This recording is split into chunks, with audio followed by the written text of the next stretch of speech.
Aunque su papel como presidenta de Georgia sea en gran medida ceremonial, la política personal de Salome Zourabichvili no lo es. Es firmemente pro-occidental, ve el futuro de Georgia como parte de la Unión Europea y desea que su país salga de la órbita rusa. Eso la ha puesto en conflicto directo con Sueño Georgiano, el partido que, según la oposición, es prorruso. Encabeza el gobierno mayoritario en Georgia desde 2016. La presidenta ha criticado públicamente algunas de las leyes más polémicas de la formación. Se ha negado a firmar otras y ahora califica su gobierno de ilegítimo tras las disputadas elecciones de octubre. En una entrevista con Euronews explica más cosas sobre la oleada de protestas que se está produciendo en todo el país y, lo que es más importante, sobre lo que ocurrirá a partir de ahora.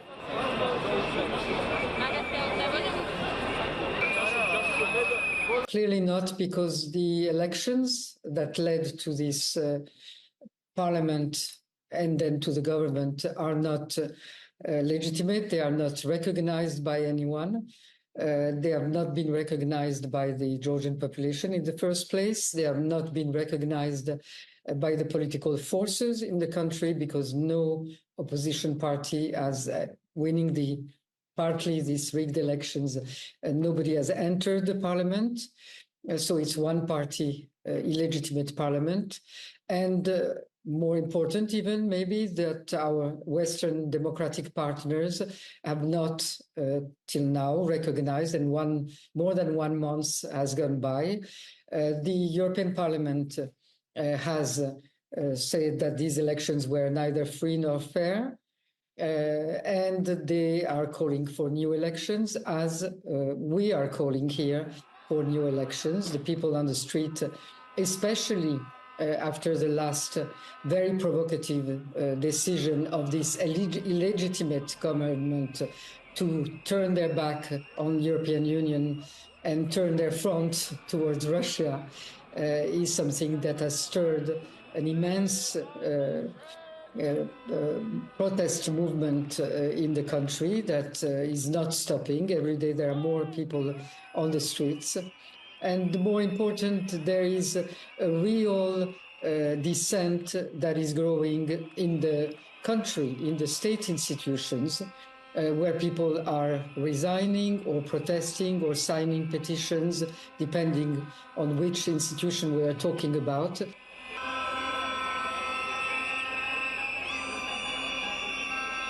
The signal of not recognizing these elections is very important. The resolution of the European Parliament is extremely important. I know there is a statement of the 27 members that is in preparation on this situation. There are measures that are in preparation. What we need is a strong support for the new elections. We are not preparing here a revolution. We're preparing a transition to new elections, because that's a stable way for this country to go forward and to go back to the European path. That's what the people are demanding on the streets.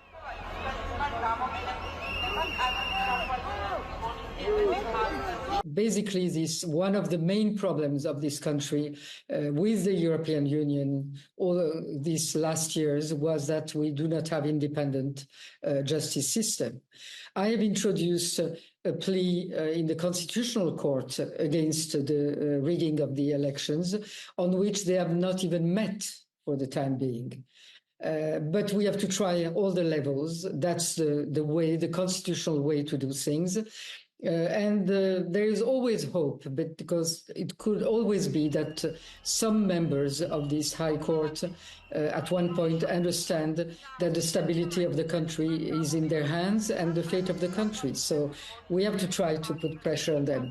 For security forces, I've described the police is on the side of the citizens, because it's a normal police that has been trained, and the black guys are serving their own masters, and the Robocops are a state instrument which will go where the state will go. So that's what we have to watch.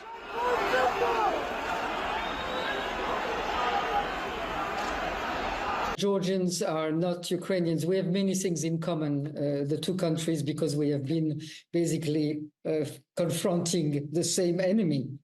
But things are very different because the Georgian character is very different. And the dissolution of the state institutions we are witnessing now, including the church in which we're hearing dissenting voices, which is unheard of, is something that is very specific. Even in Georgia, we have not seen that earlier. So we are confronting something very new. And we are part of something very new that is happening also geopolitically, I would say, where Russia, not winning easily over Ukraine over these past 2.5 years, is now trying to win over the European Union with electoral war, I would say. It's an electoral war. They have carried this electoral war in Georgia, and we are fighting against it with constitutional means. They're fighting the same electoral war in Romania. And they have fought it in Moldova, except that Moldova was saved by the diaspora. And in our case, we were not allowed to use the votes of our diaspora members, which are numerous.